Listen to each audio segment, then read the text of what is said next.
من يضلله فلا هادي له أشهد أن لا إله إلا الله وحده لا شريك له وأشهد أن سيدنا ونبينا وحبيبنا وشفيعنا ومولانا محمدا عبده ورسوله صلى الله عليه وعلى آله وصحبه وسلم أما بعد قد قال الله تبارك وتعالى بعد أعوذ بالله من الشيطان الرجيم بسم الله الرحمن الرحيم وكيف تأخذونه وقد أفضى بعضكم إلى بعض وأخذن منكم ميثاقا غليظا صدق الله العلي العظيم. அல்லாஹ்வின் நல்லடியார்களே, அன்பு சகோதர நண்பர்களே, பெரியவர்களே, அல்லாஹுவை பயந்து தக்குவா செய்து அவனால் ஏவப்பட்ட ஏவல்களை எல்லாம் எடுத்து நடக்கும்படியாகவும் வேண்டாம் என்று சொல்லப்பட்ட விளக்கப்பட்ட அத்துணை வகையான பாவங்களை விட்டும் தன்னையும் தன்னை சார்ந்தோரையும் பாதுகாத்து விலகி நடந்து கொள்ளும்படியாக முதலாவதாக எனக்கும் அப்பால் உங்களுக்கும் ஞாபகமூட்டிக் கொள்கின்றேன், வசியத்தும் செய்து கொள்கின்றேன், அன்பு கட்டளையும் பிறப்பித்துக் கொள்கின்றேன். அன்புக்குரிய இஸ்லாமிய சகோதர நண்பர்களே, பெரியவர்களே, எங்களுடைய இஸ்லாத்தை பொறுத்தவரையில் அல்லாஹ் சுப்ஹானஹு தஆலா அவனால் பூர்த்தி செய்யப்பட்ட, அவனால் அங்கீகரிக்கப்பட்ட ஒரு அழகான மார்க்கத்தை எங்களுக்கு தந்திருக்கின்றார். இந்த மார்க்கத்தை பொறுத்தவரையில் வணக்க வழிபாடுகள் எவ்வளவு முக்கியமானதோ இந்த மார்க்கத்தில் அதே போல முக்கியமானது தான் பண்பாட்டு விஷயங்களும், வேல்யூஸ். மக்களுக்கு மத்தியில வணக்க வழிபாடுகள் எந்த அளவு முக்கியமாக பார்க்கப்படுகிறதோ அந்த அளவுக்கு இஸ்லாம் சொல்லக்கூடிய வேல்யூஸை மக்கள் பார்ப்பதே குறைந்து கொண்டு போகிறது.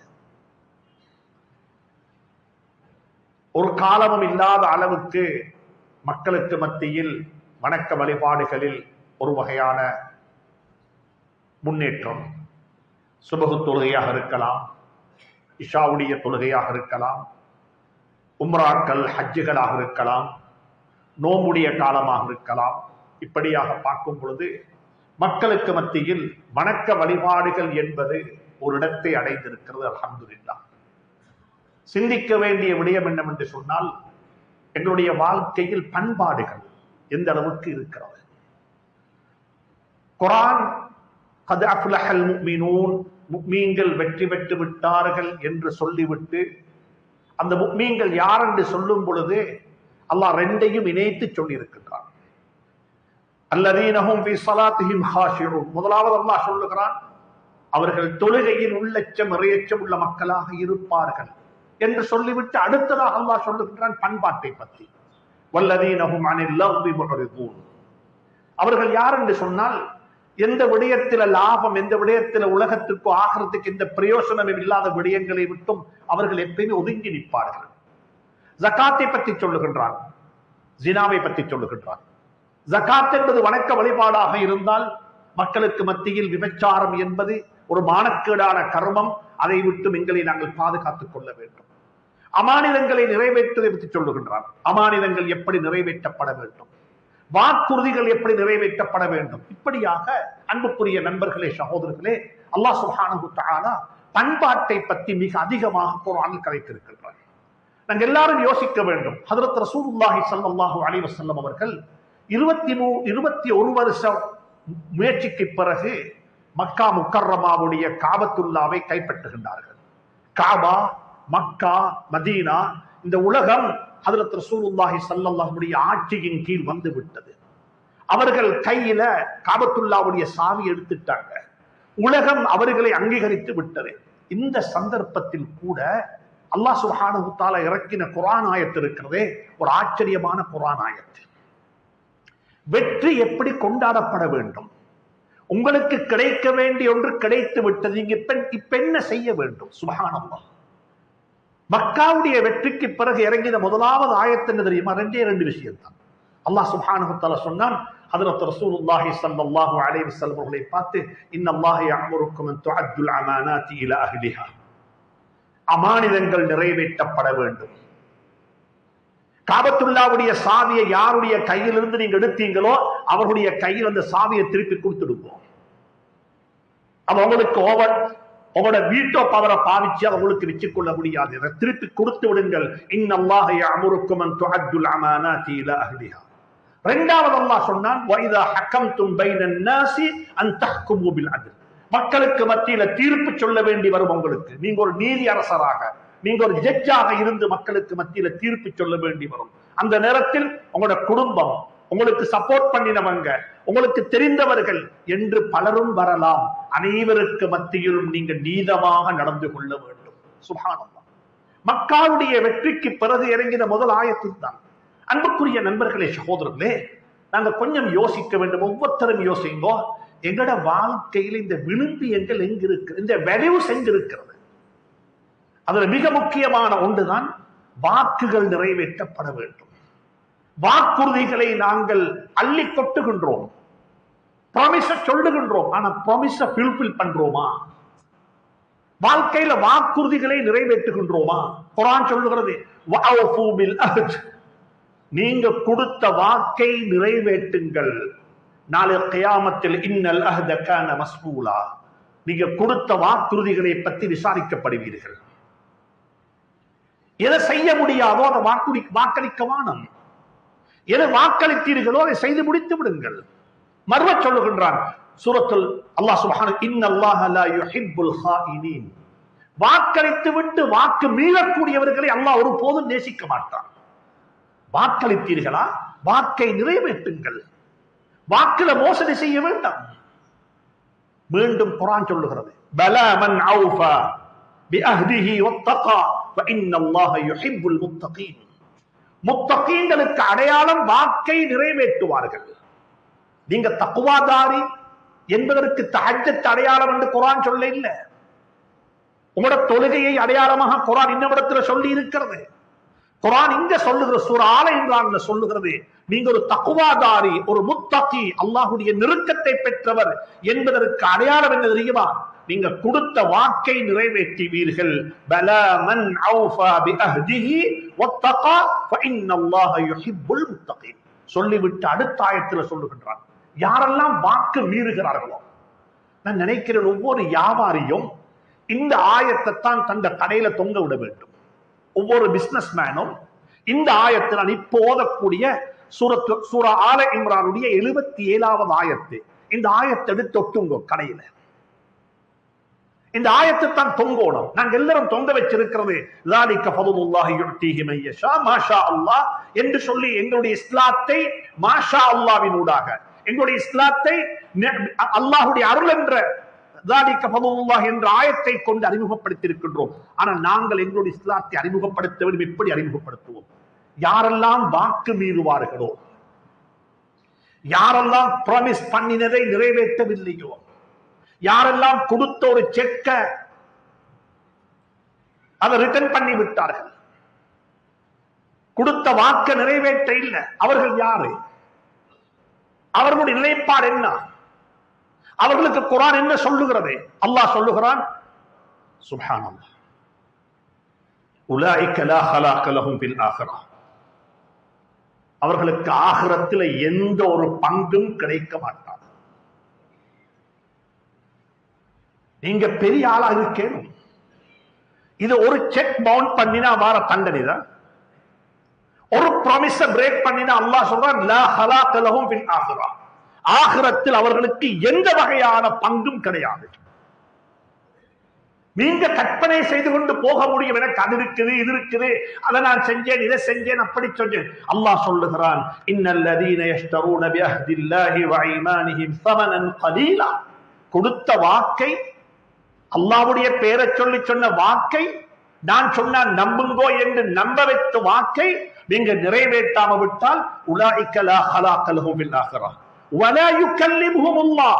அல்லாஹ் ஒரு நாளும் உங்களுடன் கரைக்கவே மாட்டான். வலா யன்துரு இலைஹிம், அவர்களின் பக்கமாக அல்லாஹ் பார்க்கவும் மாட்டான். இது குர்ஆன். அல்லாஹ் என்னுடன் கரைக்க மாட்டான், அல்லாஹ் என்னை கருணை கண்கொண்டு பார்க்க மாட்டான். வலா யுஸக்கீஹிம், அவர்களை அல்லாஹ் ஒருபோதும் தூய்மைப்படுத்த மாட்டான், சுத்தப்படுத்த மாட்டான். வலஹும் அஸாபுன் அலீம், அவர்களுக்கு மிக மோசமான வேதனைகள் இருக்கிறது என்று குர்ஆன் சொல்லும் பொழுது, அன்புக்குரிய நண்பர்களே, சகோதரர்களே, முஸ்லீமாகிய நாங்கள் எங்களுடைய வாழ்க்கையில வாக்குறுதிகளை நிறைவேற்றுவது என்பது எவ்வளவு முக்கியமானது என்பதை படித்துக் கொள்வோம். எங்களுடைய வாழ்க்கையில வாக்குறுதிகள் நிறைவேற்றப்பட வேண்டும். ஒரு சம்பவம் சொல்கின்றேன். இமாம் முஸ்லிம் ரஹ்மத்துல்லாஹி அலைஹி தன்னுடைய கிதாபில் பதிவு செய்திருக்கிறார்கள். எங்களுக்கு தெரியும், உலகத்தில நபிமார்களுக்கு அடுத்தபடியாக பத்ர் யுத்தத்தில் பங்கெடுத்த சஹாபாக்களுடைய அந்தஸ்து தான் மிக உயர்ந்த அந்தஸ்து. மலக்குமார்கள்ல கூட பத்ர்ல பங்கெடுத்த மலக்குமார்களுக்கு இருக்கிற அந்தஸ்து வேற அந்தஸ்து, அவர்களுக்கு இருக்கிற ஸ்டேட் வேற. ஏன் பத்ர் சஹாபாக்கள் 313 பேர் என்று சொல்லி நாங்க பேர்களை பாடமாக்கி இருப்போம். இந்த 313 பேர்ல 313 பேர் தான் பங்கெடுத்தாங்க. சிலருக்கு பங்கெடுக்கிறதுக்கு அவகாசம் கிடைக்க இல்லை. ஸல்லல்லாஹு அலைஹி வஸல்லம் அனுமதி கொடுக்க இல்லை. நீங்க போகக்கூடாதுட்டாங்க, நீங்க போகக்கூடாது. அதுல 2 சஹாபி சொல்றாங்க, ஒரு வாப்பா மகன் 2 பேரும் சொல்ற கதையை கேளுங்க கொஞ்சம். முஸ்லிம் உம்மத்து படிக்க வேண்டிய பத்ருடைய பாடம் இதுதான். அந்த 2 சஹாபியும் வந்தாங்க நபியிடத்துல, யா ரசூலல்லாஹ், யா ஹைலல்லாஹி இர்கபி, பத்ருக்கான அழைப்பு வந்திருக்குது, நீங்க எங்களை கூப்பிடுறீங்க, பத்ர் யுத்தத்துக்கு போறதுக்கு வாங்கொண்டு கூப்பிடுறீங்க, நாங்க ரெடி வந்துட்டோம்.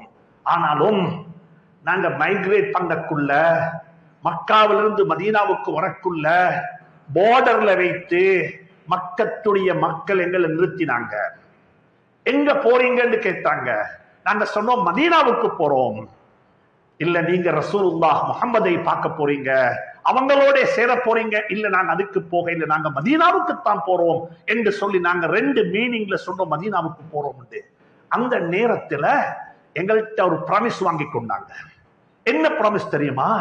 தப்பித்தவர் இன்கேஸ் முஹம்மது ஸல்லல்லாஹு அலைஹி வஸல்லம் அவர்கள் மக்காவுக்கு எதிராக, மக்கத்து மக்களுக்கு எதிராக ஒரு யுத்தத்தை பிரகடனப்படுத்தினால் அந்த யுத்தத்தில் நீங்க பங்கெடுக்க மாட்டீங்க என்று சொல்லி எங்களுக்கு ஒரு ப்ராமிஸ் தாங்கன்னு கேட்டாங்க.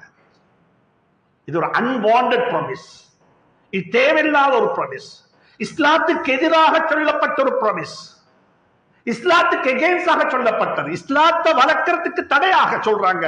அப்படிப்பட்ட ஒரு கட்டம் வந்தா நீங்க 2 பேரும் பங்கெடுக்க மாட்டீங்க என்று சொல்லி ஒரு ப்ராமிஸ் பண்ண போனாங்க. அந்த 2 பேரும் ப்ராமிஸ் பண்ணிட்டாங்க, அப்படி வந்தா நாங்க பங்கெடுக்க மாட்டோம். ஏன்னா அவங்களோட நோக்கம் மதீனாவுக்கு போய்த்து சேரும். மதீனாவுக்கு போய்த்து சேர்ந்து ஒரு வருஷமாவல்ல, பத்ர் யுத்தத்துக்கான அழைப்பு வருகிறது. இப்ப இந்த 2 சஹாபிக்கும் பாப்பக்கும் மகனுக்கும் கன்ஃபியூஸ். வாக்க நிறைவேற்றதா ஸல்லல்லாஹு அலைஹி வஸல்லம் அழைப்புக்கு பதில் சொல்றதா? வாக்க நிறைவேற்றதா ஹஜ்ரத் ரசூலுல்லாஹுடைய வார்த்தைக்கு பதில் சொல்றதா? வாக்க நிறைவேற்றினா ஹஜ்ரத் ரசூலுல்லாஹுடைய அழைப்புக்கு பதில் சொல்லேதா? ஹஜ்ரத் ரசூலுல்லாஹுடைய வார்த்தைக்கு பதில் சொன்னா வாக்கு பிரேக் ஆகிடும், கொடுத்த ப்ராமிஸ் பிரேக் பண்ணிடுவோம்.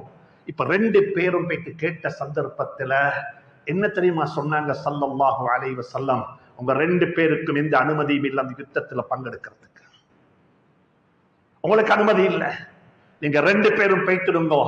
எனக்கு ஆட்கள் ஷார்டேஜ், மக்கள் வேணும், ஐ நீட் a people, எனக்கு மக்கள் தேவை, உங்களை மாதிரி பைல்வான் தேவை யுத்தம் செய்யறதுக்கு. ஆனா அவங்க 1000 பேர் வராங்க, எனக்கு இருக்கிறது 300 பேர் தான். அந்த சந்தர்ப்பத்திலையும் ஸல்லல்லாஹு அலைஹி வஸல்லம் சொன்ன வார்த்தை என்ன தெரியுமா? இன்சரிஃபா, நீங்க 2 பேரும் திரும்பி போயிடுங்க, நாங்க நஃபி பிவாதிக்குமா, நீங்க 2 பேரும் கொடுத்த ப்ராமிஸ நாங்க எல்லாருமாக சேர்ந்து நிறைவேற்றுவோம். இதுதான் சோஷியல் ரெஸ்பான்சிபிலிட்டி, இதுதான் சோஷியல் ரெஸ்பான்சிபிலிட்டி.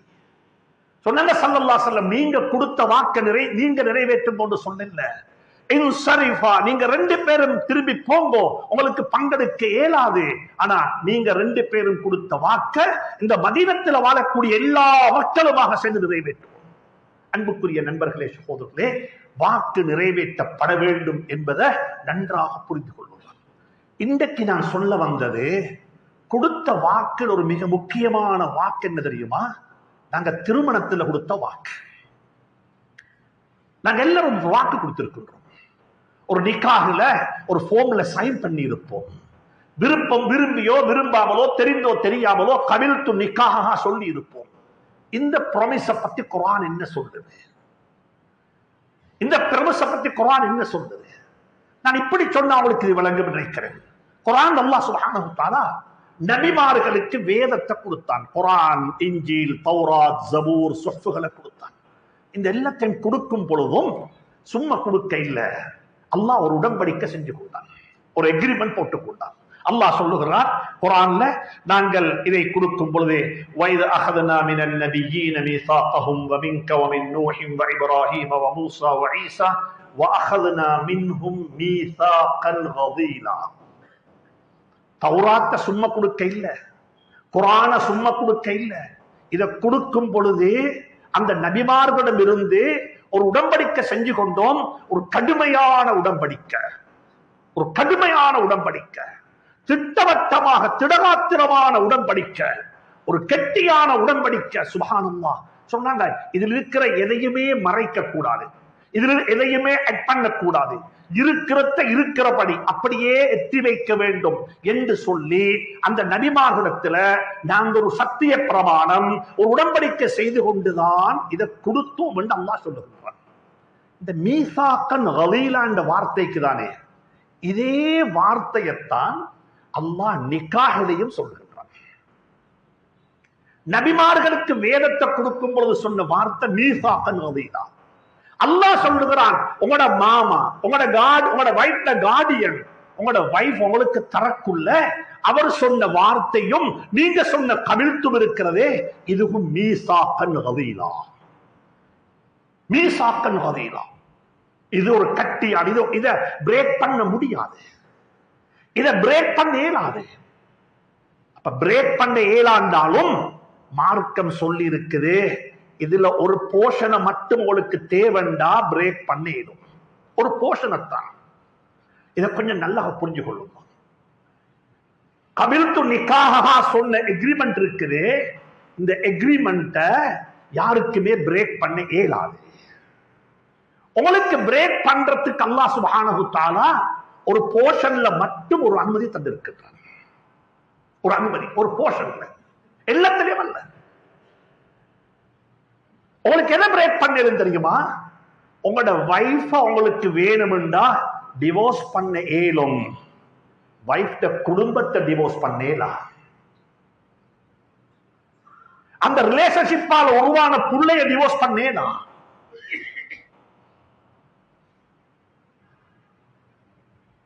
ஹஸ்பண்டுக்கு வைஃப் இல்ல, வைஃபுக்கு ஹஸ்பண்ட் இல்ல, ஆனா இன்லாஸ் இருக்கிறாங்க. அப்படியே மருமகன் மருமகன் தான் மாமக்கு, மாமிக்கு மருமகள் மருமகள் தான், குழந்தைகளுக்கு தாயும் தந்தையும் இருப்பாங்க. எனக்கு சில விஷயங்கள் ஆச்சரியமாக இருக்கும். சில சகோதரர்கள் வாட்ஸ்அப்ல மெசேஜ் போடுவாங்க, காசாவில் உள்ள பிள்ளைகளுக்கு துவா செய்யுங்கன்னு சொல்லி. என்ன வாய் கூசுறு என்ன தெரியுமா? உங்களோட பிள்ளைக்கு யார் துவா செய்யறது கேட்கறதுக்கு? அவரு பிள்ளைய டிவோர்ஸ் பண்ணி போட்டு பிள்ளைகள் எங்கேயோ அவர் எங்கேயோ, அந்த பிள்ளைகள் தக்கணிக்குது. இந்த பிள்ளைக்கு துவா கேட்கறதுக்கு யாரும் இல்ல. நான் ராசாவுக்கு துவா கேட்க வானம்னு சொல்லவும் இல்லை. சொந்த வீட்டுக்குள்ள அந்த புள்ள பண்ற பாடு, என் உண்மை எங்க, என் வாப்பங்க, ஒரு பேரண்ட்ஸ் மீட்டிங்க்கு போன அந்த புள்ளைக்கு இருக்கிற மானபங்கம். அன்புக்குரிய நண்பர்களே, சகோதரர்களே, அல்லாஹ் குர்ஆன்ல இதை சொல்லி இருக்கின்றான். இன்னைக்கு இந்த நாட்டுல ஒரு பிராக்டிஸ் ஒன்று வந்திருக்குது. ரெண்டு நிக்காக ரெண்டாக செய்றாங்க. ஒன்று தனிய வீட்டுக்குள்ள 4 பேரை கூப்பிட்டு அவங்க என்ன செய்வாங்கன்னா இஸ்லாமிக் அக்து நிக்காக செஞ்சிடுவாங்க. அது ஒரு நிக்காக. அதுக்கு பிறகு லீகல் நிக்காக பள்ளியிலேயோ வேற இடத்திலேயோ கொஞ்சம் பெருசாக செஞ்சு கொள்றாங்க. இந்த பிராக்டிஸ பத்தி 2 வார்த்தை உங்களுக்கு சொல்லணும். இதுல மார்க்கம் என்ற அடிப்படையில நீங்க இப்படி செய்யறதுல எந்த தவறும் கிடையாது, உங்களுக்கு செஞ்சு கொள்ளணும். லீகலை வேறையா செய்றீங்க, இஸ்லாமிக்கலி செய்யப்பட வேண்டியத 2 சாஹித வச்சு ஒரு வலி மாப்பிள்ளைய பார்த்து இந்த மகள் உங்களுக்கு நிக்காக செஞ்சு தந்தேன், இவ்வளவு ரூபா மகர் என்று சொல்லி எழுத இல்ல, லீகல் ஃபார்ம் ஒன்று நடக்க இல்ல, அந்த நிக்காக நடந்துட்டு. ஆனா பிரச்சனை எங்க தெரியுமா வரும்? லீகலுக்கு போகாம இந்த நிக்காக நீங்க செஞ்சுட்டீங்க. இந்த நிக்காகத்தான் நம்ம இங்க சொல்றது மீசாக்கன் கலீலான்னு சொல்லி. இதுதான் மீசாக்கன் கலீல். நீங்க சொன்னீங்களே 2 பேருக்கு முன்னால ஏண்ட மகள் உங்களுக்கு நிக்காக தந்தேன் என்று, இதுதான் மீசாக்கன் கலீல். இந்த நிக்கா ரெஜிஸ்டர் பண்ணப்பட்டில்ல, இதை நம்ம ஒபிஷியலாக எழுத இல்லை, அதனால எனக்கு இதை பிரேக் பண்ண இயலும், அதனால எனக்கு இது இல்லாமக்கிக் கொள்ள இயலும் என்று சொல்லி யாரும் அதை லேசாக கருதவான. இன்கேஸ் அந்த அக்குதுக்கு பிறகு மாப்பிள்ள மௌத்தாகிட்டாரு, ஹார்ட் அட்டாக்ல ஒரு ஆக்சிடென்ட்ல மௌத்தாகிட்டாரு. இப்ப என்ன சட்டம் சொல்லுங்க பார்ப்போம். இது குரான், நான் சொல்றது குரான், இது ஒன்று மதுஹபுகள் அல்ல. அந்த பெண் 4 மாசம் 10 நாள் இதா இருக்கும். There is no legal formation. ஒன்று நடந்தில்லை, ஒன்று நடந்திருக்குது. கபில் துணிக்காக சொன்னாரு மாப்பிள்ள மௌத்தாவிட்டாரு, வாழவும் இல்ல, 2 பேரும் வாழவும் இல்ல, வார்த்தை தான் சொன்னாரு. மாப்பிள்ள மௌத்தான அந்த பெண் 4 மாசம் 10 நாள் இதா இருக்கணும். அது மட்டுமல்ல, ஹஸ்பண்டுடைய டோட்டல் அசெட்டை கணக்கு பார்த்து அதுல வர வேண்டிய எல்லாத்தையும் பூல் பண்ணி husband total அசெட்ல 25% owned by that girl. நீங்க கொடுப்பீங்களா கொடுக்க மாட்டீங்களான்றது வேற பகுதி, அது வேற சப்ஜெக்ட். அது உங்களுக்கு எந்த காரணம் கொண்டும் ஹலாலாக மாட்டாது. குர்ஆன் சொல்லுது, அனந்தர சொத்துல துரோகம் செஞ்சவன் நரகத்தில நிரந்தரமாக இருப்பான் என்று. அதுக்கு மன்னிப்பு கிடைக்கும் என்பது சந்தேகம். அது ஒரு வயலேஷன்ஸ். அல்லாஹ் சுப்ஹானஹு வ தஆலா இதை மிக தெளிவாக சொல்லி இருக்கிறான். அதனால தயவு செஞ்சு சொல்லுகின்றேன், அன்புக்குரியவர்களே, இந்த நிக்காஹ் செய்யறவங்க இந்த விஷயத்தை கவனத்துல கொள்ளுங்க. இல்ல லீகலுக்கு போக இல்ல தானே, அதனால அனந்தர சொத்து கொடுக்க தேவையில்லை, லீகலுக்கு போக இல்ல தானே, அதனால இதா இருக்க தேவையில்லை, லீகலுக்கு இன்னும் போக இல்ல தானே, அதனால செலவுக்கு பணம் கொடுக்க தேவையில்லை என்று சொல்லி எதுவுமே மார்க்கத்துல கல்யாணம் முடித்தா, திருமணம் முடித்தா ஒரு ஹஸ்பண்ட் தந்த வைஃபுக்கு என்னெல்லாம் செய்யணுமோ அது எல்லாத்தையும் செய்யணும். சரி, இப்படி வச்சுக்கொள்வோமே, டிவோர்ஸ் ஆகிட்டது, லீகலுக்கு போறதுக்கு முன்னாலேயே ஹஸ்பண்டுக்கு வானம் வேண்டும், வைஃபுக்கு வானம் என்று 2 பேரும் பிரிஞ்சு கொண்டாங்க. இப்ப என்ன சட்டம்? இப்பயும் சட்டம் இருக்குது. கொடுத்த மகரை யாரு பொறுப்பெடுக்கணும்? மகர் யாருக்கு போகணும்? சுப்ஹானல்லாஹ். இதா இருக்கணுமா தேவையில்லையா? உங்களுக்கு தான் தெரியும். நீங்க 2 பேரும் அந்த பீரியட்ல ஹஸ்பண்ட் வைஃபாக வாழ்ந்திருப்பீங்கன்னா இதா இருக்க வேண்டி வரும். ஹஸ்பண்ட் வைஃபா வாழ இல்ல, சும்மா நீங்க காபி ஷாப்ல தான் மீட் பண்ணுவீங்க, அப்ப இதா இருக்க வேண்டிய அவசியம் ஏற்பட மாட்டாது. இது உங்களுக்கு தான் தெரியும். அன்புக்குரிய நண்பர்களே, சகோதரர்களே, இது 2ஐயும் வெவ்வேறாக பாருங்க. அது 2ம் வெவ்வேறு. ஒன்று லீகல் ஃபார்மாலிட்டிக்கு செய்யற ரெஜிஸ்ட்ரேஷன், அது ஸ்ரீலங்காவுடைய இலங்கை திருநாட்டுடைய சட்டம். அதனால தான் பௌத்தர்கள், பௌத்த சகோதரர்கள் அவருடைய திருமணத்துல கூட இலங்கை திருநாட்டுடைய கொடிய பறக்க விடுவாங்க. ஏண்டா இது நாட்டு சட்டத்துல தான் எனக்கு இவ வைஃப் ஆகிறா. எங்களுக்கு நாட்டு சட்டத்துல மட்டுமல்ல, அல்லாஹ்வுடைய சட்டத்தில் அவனுக்கு வைஃப். وَكَيْفَ تَأْخُذُونَهُ وَقَدْ أَفْضَى بَعْضُكُمْ إِلَى بَعْضٍ وَأَخَذْنَ مِنْكُمْ مِيثَاقًا غَلِيظًا. இந்த விடயத்தில் ரொம்ப கவனமாக இருக்க வேண்டும். அதே மாதிரி தான் இன்றைக்கு ஒருத்தர் வைஃபை டிவோர்ஸ் பண்ணினாரு, அல்லாஹ் மன்னிப்பானாக, அல்லாஹ் பாதுகாப்பானாக. கோபம் வந்துச்சுது, உனக்கு தலாக் தலாக் தலாக் என்று 3 முறை டிவோர்ஸ் பண்ணினாரு. அதை 30 தடவை சொல்லி இருக்கிறாரு என்று வச்சுக்கோங்களேன். எப்ப டிவோர்ஸ் நடக்கும், எப்ப இதா இருக்கணும், அதுல 2 ஃபார்மாலிட்டி. ஒன்று, நீங்க தலாக்கு சொன்ன நாள், காதி கோர்ட்ல டிவோர்ஸ் தர நாள். காதி கோர்ட்ல டிவோர்ஸ் தரக்குள்ள காதி சர்டிபிகேட் தந்துட்டு சொல்லுவார், டிவோர்ஸ் தந்துட்டேன், நீங்க இதா இருக்கணும் என்று. ஆனா அந்த பெண் இதா இருக்கணும் அந்த ஃபார்மாலிட்டிக்காக வேண்டி. ஆனா அவட ரியல் இதா எங்க தெரியுமா ஸ்டார்ட் ஆகும்? எந்தக்கு தந்த ஹஸ்பண்ட் தன்னை பார்த்து, அது கோபத்துல சொன்னாலும் சரி, அது அன்புல சொன்னாலும் சரி, அது எதுல சொன்னாலும் சரி, தலாக்கு தலாக்குத்தான். தலாக் என்ற வாயால முடிஞ்சா தலாக் ஆகிடும். ரொம்ப கவனமாக வாழ்ந்து கொள்ளுவோம். ஏண்டா அந்த வார்த்தையை சொன்னதுக்கு பிறகு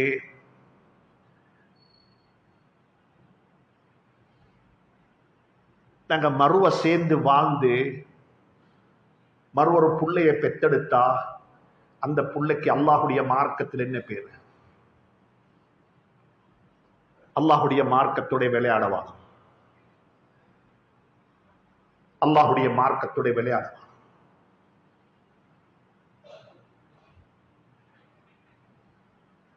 கோபம் வந்துச்சு, அடக்க முடியாத கோபம், அதுல தான் தலாக்க சொன்னேன்னுடுவாங்க.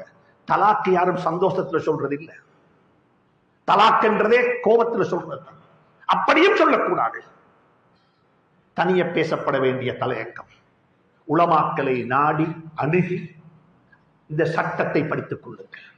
அப்படிப்பட்ட நிக்காகள் நடக்கும் பொழுது அதுல ரொம்ப கவனமாக இருக்க வேண்டும். ஏனென்றால் இது ஹராம் ஹலாலோட சம்பந்தப்பட்ட விடயம். ஹராம் ஹலாலோட சம்பந்தப்பட்ட விடயம். அதனாலதான் குர்ஆன் நபிமார்களுக்கு வேத நூலை கொடுக்கும் பொழுது வஅஹதனா மின்ஹும் மீசாகன் கலீலா என்று சொன்னது போல பெண்களுக்கு கணவன் மனைவியாக வாழ்வதற்கு நிக்காஹ பற்றி சொல்லும் பொழுதும் வகைஃப தஅஹுதுனஹு வகத் அஃபா பஅதுக்கும் இலா பஅத் வஅஹதனா மின்கும் மீசாகன் கலீலா. இந்த விடயத்தை கவனத்தில் கொள்ளுங்கள். அல்லாஹ் சுப்ஹானஹு வ தஆலா என்னையும் உங்களையும் பரிசுத்தமானவர்களாக வாழ வைப்பானாக. குடும்ப வாழ்க்கையை மனமாக்கி வைப்பானாக. அழகான ஈருலக வாழ்க்கையையும் அழகாக்கி வைப்பானாக. யா அல்லாஹ், எங்களுடைய வாழ்க்கையை மனமாக்கினது போன்று எங்களுடைய மௌத்தையும் மனமாக்கி வைப்பாயாக. கேவலமான மௌத்தை விட்டு பாதுகாப்பாயாக. எங்களுடைய பிள்ளைகளுக்கு நல்ல ஆரோக்கியமான வாழ்வை நசீபாக்குவாயாக.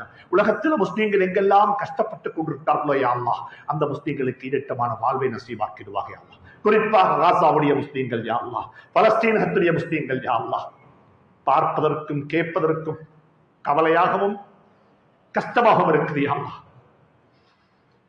உன்னுடைய உதவி நிச்சயமாக வரும் யா அல்லாஹ்.